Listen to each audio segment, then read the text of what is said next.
Un plaisir pour moi de vous retrouver sur Chérif la télévision. Mesdames, Messieurs, bonsoir et bienvenue dans votre édition d'information. Cérémonie solennelle de décoration des 35 membres et personnels du Conseil national de transition CNT élevés à différents grades des ordres nationaux. C'était ce mardi 17 décembre 2024 dans la salle des banquets du CICB en présence du général Maliki Diaw, président du CNT, ainsi que Sarafourou Gueye, grand chancelier des ordres nationaux. Compte rendu Lala Kouyaté et Draman Mali. Ils sont désormais 35 membres et personnels médaillés, dont 15 chevaliers de l'ordre national et 20 autres du mérite national avec effigie abeille. Ces distinctions remises au nom du président de la transition, le général d'armée Assimi Goïta, grand maître des ordres nationaux, reconnaissent leur mérite, leur dévouement et leur contribution significative au service de la nation. Au nom de tous les récipiendaires et au-delà, tous les membres du Conseil national de transition, je remercie son Excellence, le général d'armée Assimi Goïta, président de la transition, chef de l'État, pour les différentes distinctions dont a bénéficié notre président, honorable Malick Diaw, au cours de cette année 2024. Ces distinctions constituent la consécration de 4 années de travail parlementaire sans relâche, animée par une volonté inébranlable de prouver que même pendant une période d'exception qu'est la transition, l'organe législatif peut jouer tout le rôle qui est le sien dans le cadre du contrôle de l'action gouvernementale. Mes remerciements vont à l'endroit du président du Conseil national de transition, honorable Malick Diaw, qui a su joindre l'utile à l'agréable et même par moments le nécessaire aux besoins. Le général Malick Diaw, président du CNT, a exprimé sa gratitude envers le chef de l'État pour cette marque de considération, soulignant que le nombre élevé de récipiendaires reflète l'estime portée au CNT.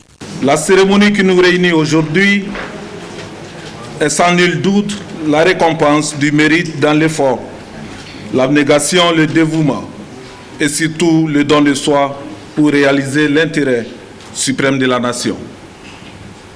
Vous vous êtes fait distinguer par votre assiduité, votre discipline et votre amour du travail. Bien fait.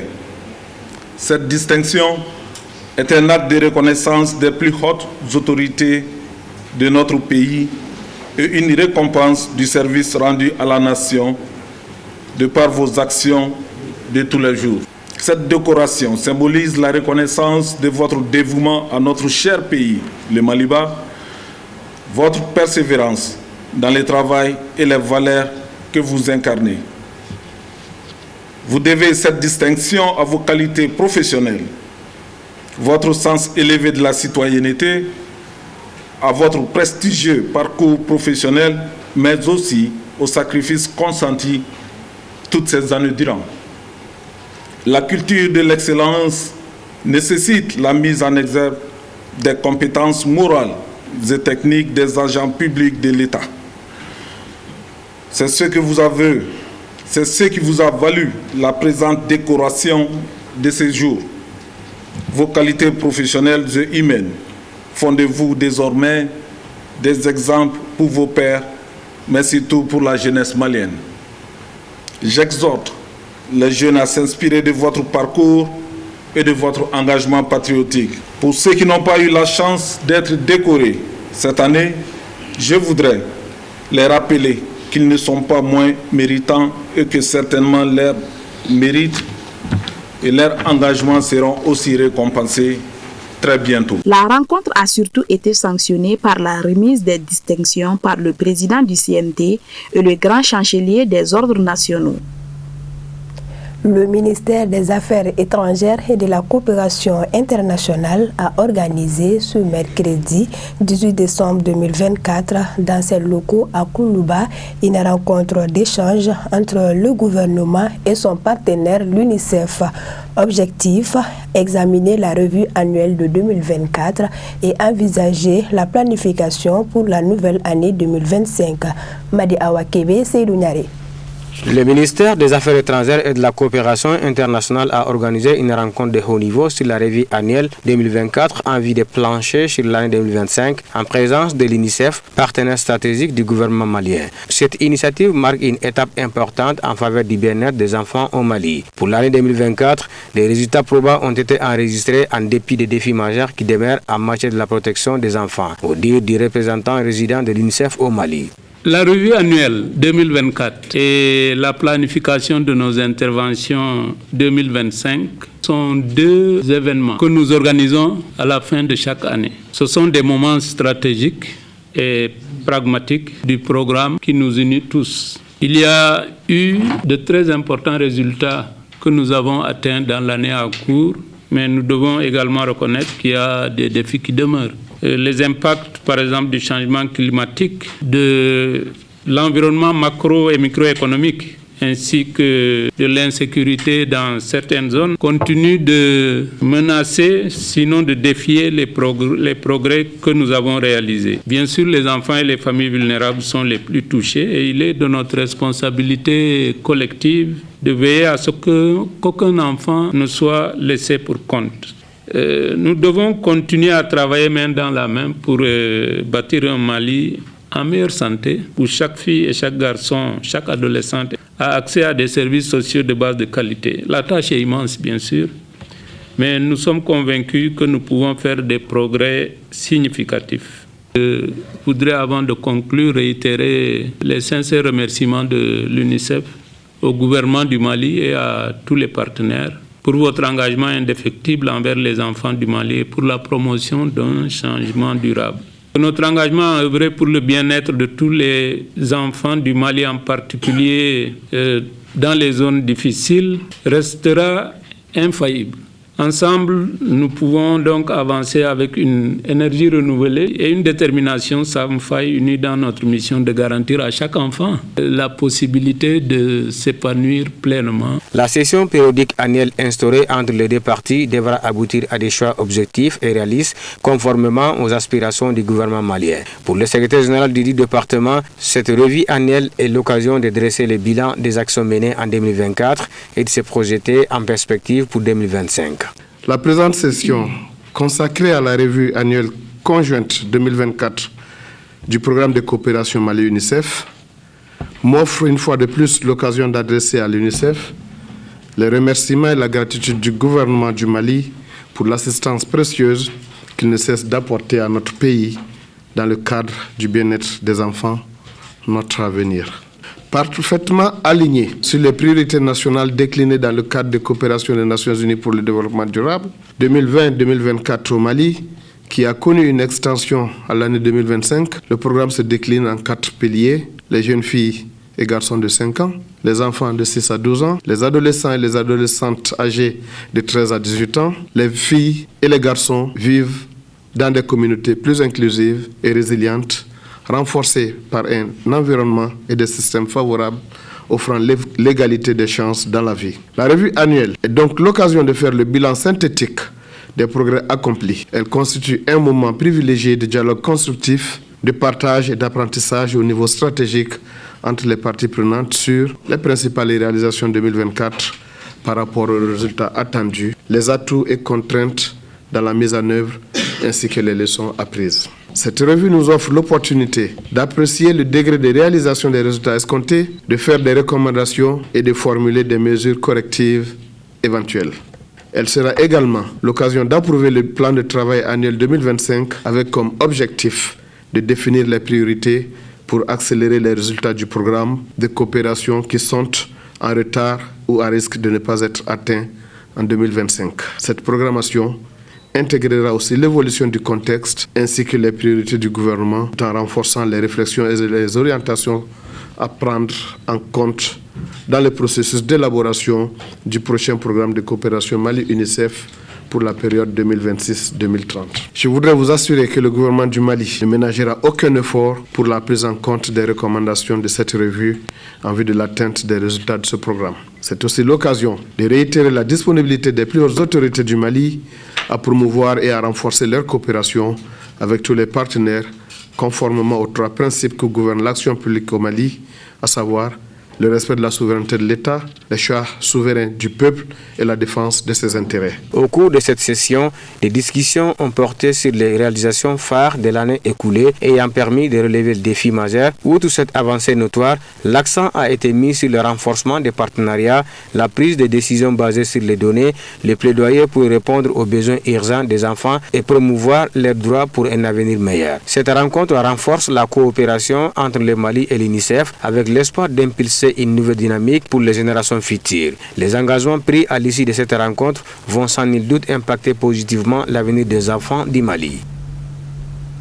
Actualité autrement, l'État malien bloque les exportations de la mine d'or de Goulou-Gounkoto gérée par l'entreprise canadienne Barrick.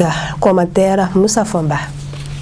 Le Mali, riche en ressources aurifères, s'engage dans une bataille décisive contre Barrick Gold Corporation, l'un des leaders mondiaux du secteur minier. Les autorités maliennes ont émis un mandat d'arrêt international contre Denis Marc Bristow, PDG de la société canadienne, et Cheikh Abbas Koulibaly, directeur général du complexe minier Goulou-Gounkoto, accusés de blanchiment de capitaux et de non-respect des règles financières de l'UEMOA. Cette action illustre la volonté croissante du pays de reprendre le contrôle de ses ressources naturelles et de garantir une gestion équitable des richesses nationales. Barrick Gold, qui détient 80% des parts du complexe à Goulou-Gounkoto contre 20% pour l'État malien, s'oppose aux réformes introduites par le nouveau code minier.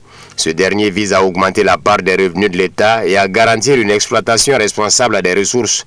La lutte du Mali contre Barrick Gold reflète une dynamique plus large en Afrique, où de nombreux pays revoient leurs relations avec les multinationales. Le 4 octobre, le groupe français Orano a annoncé que les autorités nigériennes avaient pris le contrôle opérationnel de sa filiale Somaïr, qui exploite l'uranium au Niger. Les entreprises internationales qui exploitent les ressources naturelles dans les pays africains dont Orano sont accusées d'exploiter les ressources locales au détriment des populations. Sous l'impulsion d'Assimi Goïta, le Mali se positionne comme un exemple de résistance face à des pratiques jugées inéquitables. Le Mali, tout comme d'autres nations africaines, montre qu'un avenir où les richesses nationales profitent directement aux citoyens est non seulement possible, mais également nécessaire. L'or malien doit désormais enrichir le Mali et non les puissances étrangères.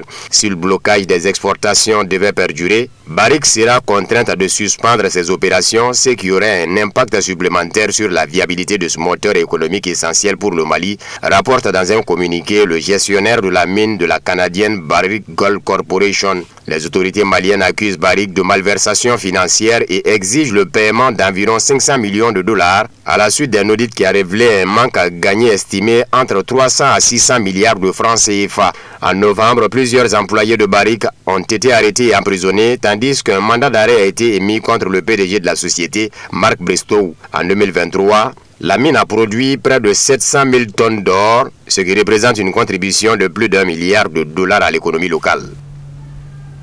La sortie de la CEDEAO n'entraînera pas le chaos pour les pays de l'AES, a déclaré le président nigérien Abdourahmane Tiani.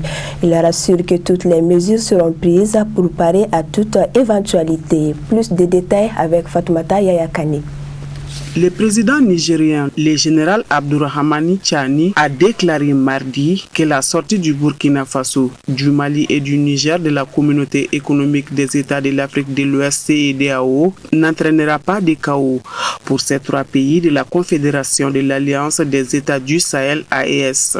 J'aimerais rassurer tous les Nigériens et au-delà, tous nos concitoyens de la Confédération AES que la sortie de la CEDEAO n'entraînera pas le chaos pour nos pays et leurs nationaux, a indiqué le chef de l'État nigérien dans un message adressé à la nation mardi soir à l'occasion du 66e anniversaire de la proclamation de la République du Niger célébrée ce 18 décembre. En tout état de cause, toutes les dispositions seront prises pour parer à toute éventualité, a-t-il ajouté, martelant que la décision de la sortie de la CEDEAO est irréversible car longuement mûrie et réfléchie. Abdourahmane Tiani a expliqué qu'elle aussi les mérites d'avoir enlevé définitivement aux puissances étrangères et leurs valets africains tout moyen et toute légitimité pour nous faire la guerre à travers la CEDEAO. Les 3 pays de l'AES ont officiellement annoncé leur retrait de la CEDEAO le 28 janvier dernier, alors que l'organisation sous-régionale, appuyée par la France,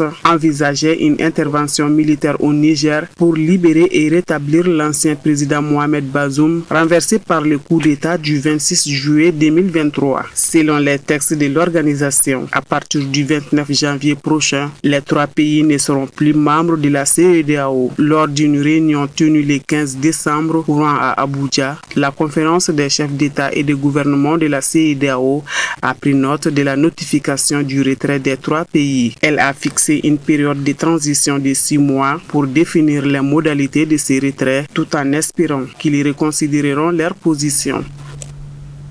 Suivons à présent l'essentiel de l'actualité hors de nos frontières, commenté par Moussa Famba.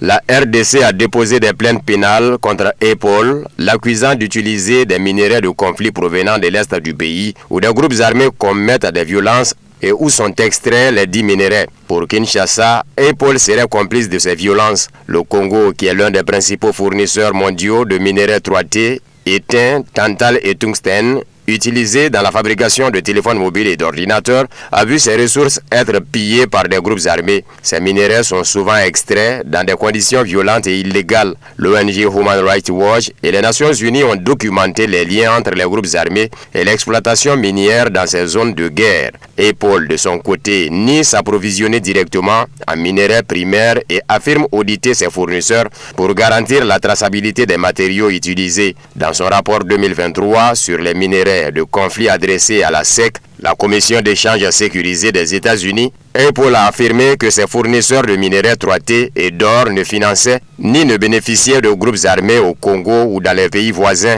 Le 19 mars 2024, un tribunal fédéral américain avait rejeté une tentative de poursuite similaire contre Apple, Google, Telsa, Dell et Microsoft concernant leur dépendance au travail des enfants dans les mines de cobalt en République démocratique du Congo. Cette nouvelle plainte soulève des questions importantes sur la responsabilité des grandes entreprises technologiques dans le financement indirect des conflits via leur chaîne d'approvisionnement et l'exploitation des ressources naturelles dans les pays en guerre.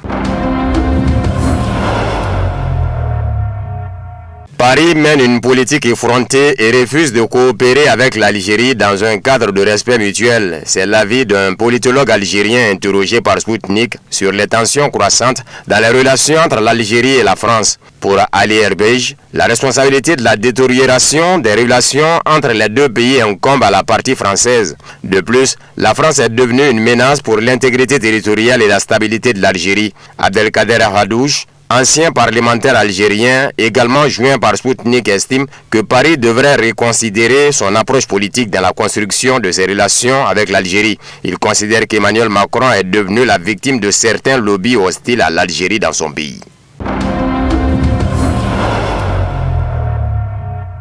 Celui qui sera éradiqué, c'est Israël. Déclaration de l'ayatollah Ali Khamenei, guide de la révolution iranienne, le 17 décembre 2024 dans la région, avec ce mouvement qui a lieu en Syrie et avec les crimes commis par le régime sioniste et les États-Unis et l'aide que certains autres leur apportent. Ils pensent que la question de la résistance est terminée. Ils ont tout à fait tort. Le régime sioniste pense qu'il se prépare à travers la Syrie à encercler et éradiquer les forces du Hezbollah. Mais celui qui sera éradiqué, c'est Israël. Déclarations qui font écho à celle de Muammar Kadhafi, le dirigeant libyen de son vivant, qui avertissait sur le programme d'expansion d'Israël avec le soutien américain. Leur plan, je cite, est de retirer le Liban et la Syrie des cartes afin que les frontières de ce que nous appelons Israël soient avec la Turquie et non avec les pays arabes. Le dirigeant libyen de poursuivre, vous verrez que malheureusement cela se réalisera si ce n'est sous notre vie, alors dans l'ère de nos enfants. Israël a dit ceci, la balkanisation des États arabes, c'est-à-dire la balkanisation de l'Égypte en 4 États,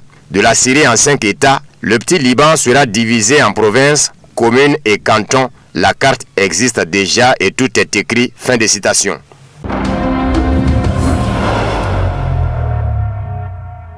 L'auteur de l'attentat ayant entraîné la mort du général Kirillov a été arrêté. Selon le FSB, service de renseignement syrien, service de renseignement russe. Il s'agit d'un citoyen d'Ouzbékistan qui avait été recruté par les services spéciaux ukrainiens. Il a placé une bombe sur une trottinette électrique. Pour mener une surveillance, il a loué une voiture de covoiturage et y installé une caméra Wi-Fi dont les images ont été diffusées aux organisateurs de l'attaque terroriste. Après avoir reçu un signal vidéo indiquant que les officiers quittaient l'immeuble, l'auteur a activé l'engin explosif artisanal à distance. Il s'est vu promettre par les services spéciaux ukrainiens une récompense de 100 000 $ et l'entrée à l'Union européenne. Les employés des services spéciaux ukrainiens impliqués dans l'organisation de l'attaque terroriste seront retrouvés et recevront la punition qu'ils méritent, a indiqué le FSB. Dmitry Medvedev a quant à lui réagi à l'assassinat d'Igor Kirillov, commandant des troupes de défense radiologique, chimique et biologique de la Russie. Selon le vice-président du Conseil de sécurité de la Fédération de Russie, c'était un véritable patriote de la Russie,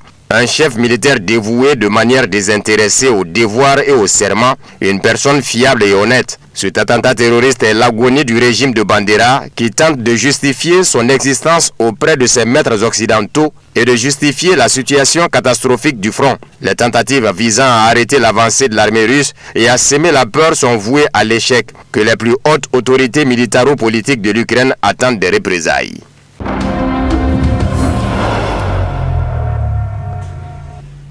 Et c'est la fin de cette édition. Merci à vous de l'avoir suivi. Bonne suite de nos programmes sur Chérif la télévision.